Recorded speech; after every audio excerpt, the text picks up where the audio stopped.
मतलब नेक्सॉन को मैं ऐसे चलाता था जैसे मैं ट्रैक्टर चला रहा हूँ, कहीं भी घुसेड़ दी, कुछ भी कर दिया उसके साथ। बट इसमें एक चीज है यार, नेक्सॉन के बाद इसमें आप बैठोगे ना, ये काफी छोटी लगती है। मतलब मैं अपने आप को बहुत रोका मैंने कि मैं दोबारा नेक्सॉन डीजल ना ले आऊं। तो ये भी बंद ना हो जाए कुछ टाइम के बाद। 10-12 लाख रुपए 10 साल के लिए ना उतना ज्यादा मैटर करता नहीं है मेरे हिसाब से। उनसे पूछो जो 28-28 लाख लगा के बैठे हैं। आज हमारे पास एक ऐसी गाड़ी है जिसको आप 10 साल तक बड़े प्यार से चलाओगे और रनिंग कॉस्ट काफ़ी कम है। मैं ये नहीं बोलूँगा कि आपको सीएनजी गाड़ी है, सीएनजी नहीं है, चलेगी मस्त, क्योंकि वो गाड़ी है डीजल। वेन्यू है, ये वेन्यू का S+ वेरिएंट है, सबसे ज़्यादा वैल्यू फॉर मनी कहा जाता है। और मैं 10 साल वाली बात इसलिए बोल रहा था क्योंकि एक अच्छा एग्जाम्पल है हमारे पास, वो है हमारे भल्ला जी। भल्ला जी की ये गाड़ी है, बहुत बहुत मुबारक हो आपको। शुक्रिया सर। आप ही गया था डिलीवरी पे लेने। ये हाल फिलहाल में ली गई है, 12,30,000 की ऑन रोड पड़ी है गाड़ी। हालांकि ये दिल्ली में 12,70,000 की है, उत्तराखंड रजिस्टर्ड होने वाली है, इसलिए यहाँ पर ये सस्ती पड़ी है। सबसे बड़ी बात ये है कि नेक्सॉन को बेचने के बाद ये खरीदी है। नेक्सॉन पेट्रोल थी, 4.5 साल चलाया, क्यों बेचा वो भी जानने की कोशिश करेंगे, और इसी पर ही क्यों आई वो भी जानने की कोशिश करेंगे। नेक्सॉन के साथ ऐसा क्या हुआ जो 4 साल में बेचनी पड़ गई हो? नेक्सॉन के साथ over the times reliability issues आने लग गए थे, 4-5 बार ब्रेकडाउन हो गया था। तो उसके अंदर ये कॉन्फिडेंस अब मेरे को नहीं बचा था उस गाड़ी के ऊपर। हालांकि वो बहुत प्यारी गाड़ी थी मेरे लिए, गर्लफ्रेंड की तरह थी, आप समझ सकते हो। लेकिन 4.5 साल चलाने के बाद इतनी बार ब्रेकडाउन हो गया उसका कि मुझे उसको at the end of the day confidence नहीं आता था कि आप फैमिली के साथ जा रहे हो तो वो आपको पहुंचा देगी। 1-2 बार ऐसा हुआ। ली कितने की थी, कौन सा मॉडल था और कितने की निकाली? वो थी 2019 XM पेट्रोल। अगर आप एक्सटेंडेड वारंटी इसको हटा दो तो वो 8 लाख की पड़ी थी मेरे को ऑन रोड। बहुत वैल्यू फॉर मनी। अगर आप एक्सटेंडेड वारंटी, गोल्ड, AMC सब चीज लगाओगे तो 8.5 की पड़ी थी मेरे को। उसके बाद मैंने अभी वो निकाली है 490 में। तो ऐसा नहीं मैं कहूँगा, रीसेल मेरे को बहुत अच्छी मिली उस गाड़ी की, क्योंकि 4.5 साल चलने के बाद अगर आपने ली, उसके बाद मेरे हिसाब से अच्छी रीसेल है, कोई बुरी नहीं है कि जैसे पहले हुआ करती थी। ये बात बिल्कुल सही है, जिस गाड़ी की डिमांड ज्यादा होगी उसकी रीसेल अपने आप ही हाई रहेगी। ये एक अलग से टॉपिक है, जहां इन्होंने बेची वहां अब उन्होंने किस प्राइस में लगाई है वो गाड़ी और क्या क्या लोचे हुए हैं वो दूसरी वीडियो में हम बताएंगे। अब बात करते हैं इस गाड़ी की। पेट्रोल के बाद डीजल क्यों, और डीजल आने के बाद रिग्रेट तो नहीं हो रहा है या फिर खुशी ज्यादा हो रही है, ऐसा क्या? और डीजल का 10 साल का भी पंगा है यहाँ पर, एक होने तो वाला है, होने वाला। हाँ, ठीक है, ओवरऑल इंडिया इस चीज को दिमाग में रखा था। हाँ, 100%। देखो 10 साल इज अ लॉन्ग टाइम। तो अभी इवेंचुअली यहाँ तो अभी जब मैंने उत्तराखंड में रजिस्ट्रेशन हो रही है इसकी, उत्तराखंड में तो 15 साल की होगी।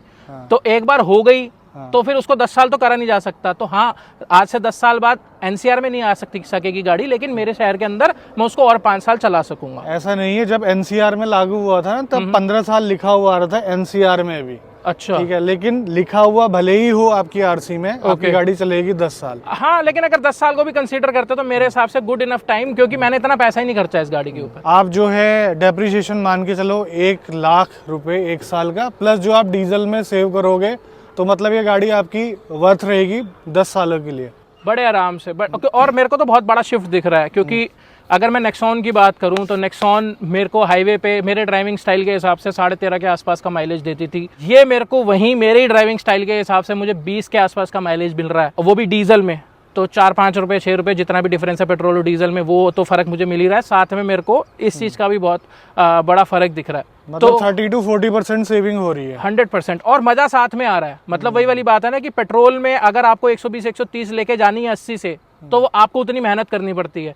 डीजल में वो टॉर्क एक्स्ट्रा होने की वजह से आपको वो मेहनत नहीं करनी पड़ती। मतलब मजा आ रहा है हाईवे पे चलाने में। तो ओवरऑल सेटिस्फाइड। ऐसा नहीं है कि मतलब it is a overall better car than Nexon, क्योंकि नेक्सॉन की राइड क्वालिटी में बहुत ज्यादा मिस करता हूँ, और नेक्सॉन का म्यूजिक सिस्टम में बहुत ज्यादा मिस करता हूँ। जो मतलब वो होता है ना कि गाड़ी चलाते वक्त आदमी को लगता है कि यार गाना उतर गया आपके अंदर और फिर आप ड्राइव कर रहे हो, वो इसके स्पीकर्स में वो बात नहीं है। मैं ऐसा आदमी भी नहीं हूँ जो बार बार से आफ्टर मार्केट स्पीकर्स लगवाए, ये तो मेरे को 10 साल इसके साथ जीना पड़ेगा। तो म्यूजिक क्वालिटी जो है वो उसकी बहुत ज्यादा अच्छी थी। हाँ, ओवरऑल म्यूजिक सिस्टम है, टच है इसका, या फिर जो स्टीयरिंग कंट्रोल्स हैं वो इसके बेटर है। लेकिन अगर आवाज की बात करोगे तो वो उसकी बेटर थी। अब देखो S+ इसको वैल्यू फॉर मनी क्यों बोल रहे हैं? एक तो ये बेस वेरिएंट है डीजल का, जो कि सबसे सस्ते में आ जाता है। डीजल के बेनिफिट तो आपको मिलते हैं, ड्राइवेबिलिटी हो या फिर फ्यूल एफिशिएंसी हो, साथ में इसमें फीचर्स ऐसे मिलते हैं कि आपको बाहर कुछ करवाने की जरूरत नहीं है। जैसे कि हम बात करें, स्टीयरिंग के कंट्रोल्स इसमें मिलते हैं, क्रूज कंट्रोल हालांकि नहीं मिलता, लेकिन जो भी कोरियन ब्रांड्स हैं उसमें आपको स्टीयरिंग व्हील चेंज करना है या फिर आपको वो यूनिट लगानी है बटन वाली, आपका जो क्रूज कंट्रोल है वो चालू हो जाएगा। आपको टच स्क्रीन इंफोटेनमेंट सिस्टम मिलता है, ड्राइवर सीट में आप हाइट एडजस्ट कर सकते हैं, मतलब जो भी बेसिक फीचर हैं सारे मिलते हैं। पीछे वेंट भी मिलता है और टायरों का साइज भी ओके, मुझे नहीं लगता है कि इसको चेंज करवाने की जरूरत है। नहीं, मेरे हिसाब से इट इज वर्किंग फाइन।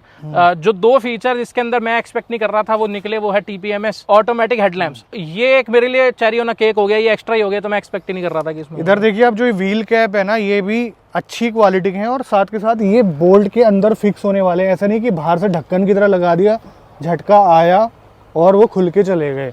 तो ये थोड़ी बहुत जो क्वालिटी है इसमें तो ध्यान देती है हुंडई। एक कंप्लीट पैकेज है, कम दामों में कहा जा सकता है।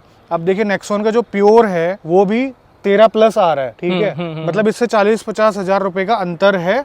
और 6 एयरबैग इसमें भी आने लग गए हैं अब, 6 एयरबैग और 3 point seat belt. 5 star rating का क्या करोगे ये बताओ आप? होपफुली 3, 3.5, 4 स्टार भी आ जाएंगे तो आई विल बी सेटिस्फाइड। वरना ने अभी अच्छा परफॉर्म किया है, 6 एयरबैग्स इन्होंने दे दिए हैं, तो आई थिंक कि 4 स्टार के आसपास आ जाना चाहिए। लेकिन आई एम प्रिपेयर्ड कि अगर 3 भी आएगा तो मैं मेंटली प्रिपेयर्ड हूँ उस चीज के लिए, क्योंकि मैंने रिलायबिलिटी चुनी है। क्योंकि अगर आप मान लीजिए रात को निकल रहे हैं, रात को ट्रैवल कर रहे हैं फैमिली के साथ, आपकी गाड़ी कहीं खड़ी हो गई, तो मुझे लगता है कि एक्सीडेंट से ज्यादा लोग यहाँ पे ना और लूटपाट से और इस चीज से ज्यादा हार्म होगा आपको एज कम्पेयर टू कि आपकी गाड़ी एक्सीडेंट हो गया। तो मुझे ऐसा लगता है कि यहाँ रिलायबिलिटी है तो वो मैं ओवरऑल मैनेज कर लूंगा। सीटिंग कंफर्ट, आगे की रो, पीछे की रो, ये सारी चीजें कितना डिफरेंस है? कहने का मतलब है फायदा तो नॉर्मली चीजें हमने बात कर ली है, कॉम्प्रोमाइज क्या क्या करने पड़े? कॉम्प्रोमाइज वही है, नेक्सॉन की राइड क्वालिटी का जो है वो कोई मतलब मैच है ही नहीं। मतलब उस चीज को मैं सबसे ज्यादा मिस करता हूँ। और एक चीज वो होती है कि स्टर्डीनेस होती है। मतलब नेक्सॉन को मैं ऐसे चलाता था जैसे मैं ट्रैक्टर चला रहा हूँ, कहीं भी घुसेड़ दी, कुछ भी कर दिया उसके साथ, मुझे वो फील आती थी कि डाल दे भाई। और जो एक्स्ट्रा ग्राउंड क्लियरेंस है 10-15 mm की, उसमें एक्स्ट्रा जो मिलती है उसका भी मेरे को फर्क दिख रहा है। क्योंकि अब अपने शहर में मैं ड्राइव कर रहा था तो आप डेली उन्हीं रास्तों पे जाते हो, तो ऐसे ही मैं इसको लेके गया तो ये हल्की सी लगी। अब हालांकि ये 195 है, वो 210 थी, तो लेकिन वो जो 15 mm का फर्क है वो मुझे कहीं ना कहीं अपने डेली में ही दिख गया कि हाँ भाई इसको तुम बदतमीजियों की तरह नहीं इस्तेमाल कर सकते। सिटिंग कंफर्ट वगैरह, सिटिंग कंफर्ट मैं कहूंगा वही 20-21 का फर्क होगा। मतलब वही वाली बात है कि नेक्सॉन में मेरी बीवी को समझ में नहीं आती थी वो सीट, मुझे समझ में आती थी। अब इसमें मेरी बीवी को वो समझ में आने लगी है, तो मुझे थोड़ा सा लग रहा है कि यार मैं कहीं कॉम्प्रोमाइज कर रहा हूँ। तो वो है, वो पर्सनल वाला हिसाब किताब है। अब बीवी खुश तो फिर हम भी खुश। तो चलाने से पहले अपना फेवरेट परफ्यूम लगा लेते हैं इसमें, और आज हम ट्राई करेंगे इस नई गाड़ी में नया परफ्यूम जिसकी फ्रेग्रेंस बिल्कुल अलग है।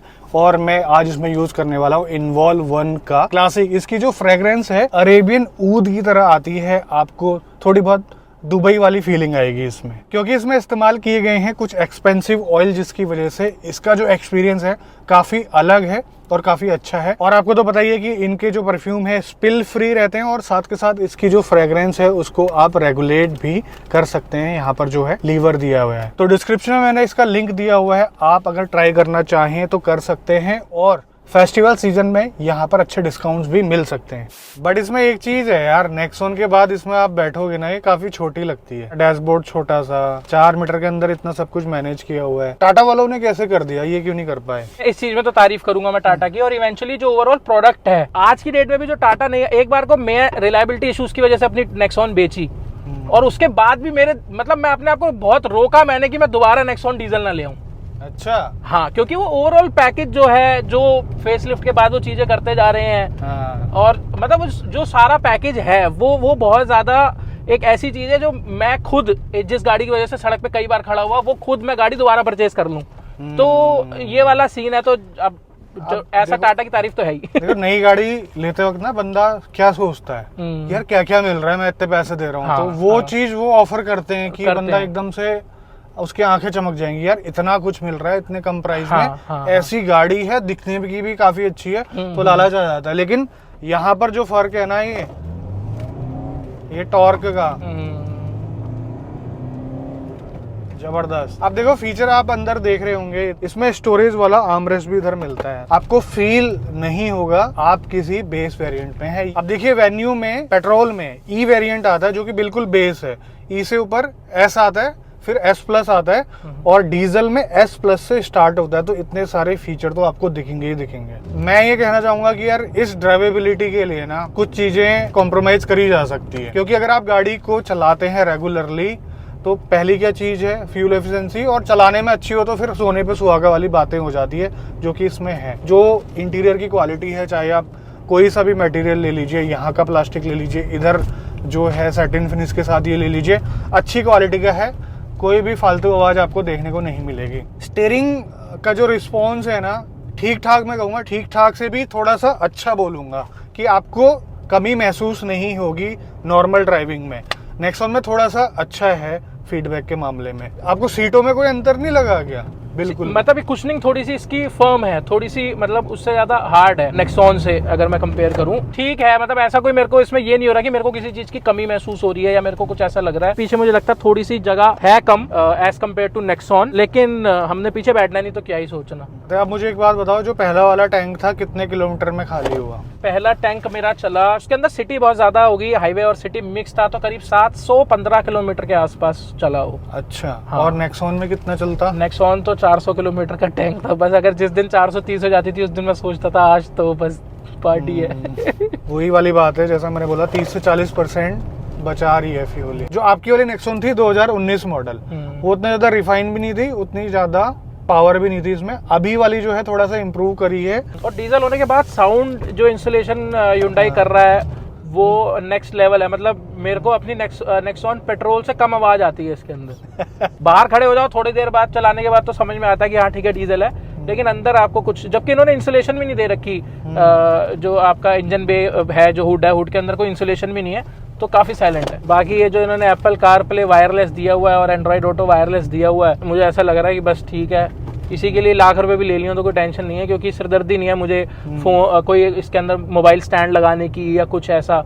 तो वो बहुत ज्यादा हैंडी, और ओवरऑल क्वालिटी अगर आप देखोगे, फील जो है वो तो प्रीमियम है, मतलब इससे मैं सेटिस्फाइड हूँ। देखो यार 10-12 लाख रुपए 10 साल के लिए ना उतना ज्यादा मैटर करता नहीं है मेरे हिसाब से।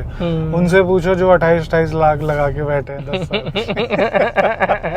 समझ रहे हैं ना आप कहाँ बात हो रही है। तो यही है यार, इस गाड़ी को लेने का सबसे बड़ा रीजन ये था कि परेशान नहीं होना है, गाड़ी चलती रहे, खड़ी ना हो रास्ते में, सर्विसेज अच्छी मिले, सर्विसेज अच्छी मिले, ताकि जो कोई प्रॉब्लम भी आए तो एक तो पहली बात तो आए ना, ठीक है ना, और दूसरा अगर आए भी तो सर्विस ऐसे मिले कि वो प्रॉब्लम कभी जिंदगी में दोबारा लौट के ना आए। उम्मीद करते हैं दोस्तों आपको ये वीडियो पसंद आया होगा। ये भी एक अच्छा ऑप्शन है मार्केट में, और वाकई में आप इस गाड़ी को खूब इंजॉय करेंगे, क्योंकि आजकल जो डीजल गाड़ियाँ हैं ना बहुत कम रह गई हैं, तो ये भी बंद ना हो जाए कुछ टाइम के बाद। और जो वेन्यू को 2019 से चला रहे हैं डीजल को, उन्होंने तो पैसा भी वसूल दिया होगा अभी तक, है ना। तो आज की वीडियो में बस इतना ही, मिलते हैं बहुत जल्द आपसे एक नई वीडियो में, तब तक के लिए बाय बाय, ख्याल रखिए अपना, भारत माता की जय।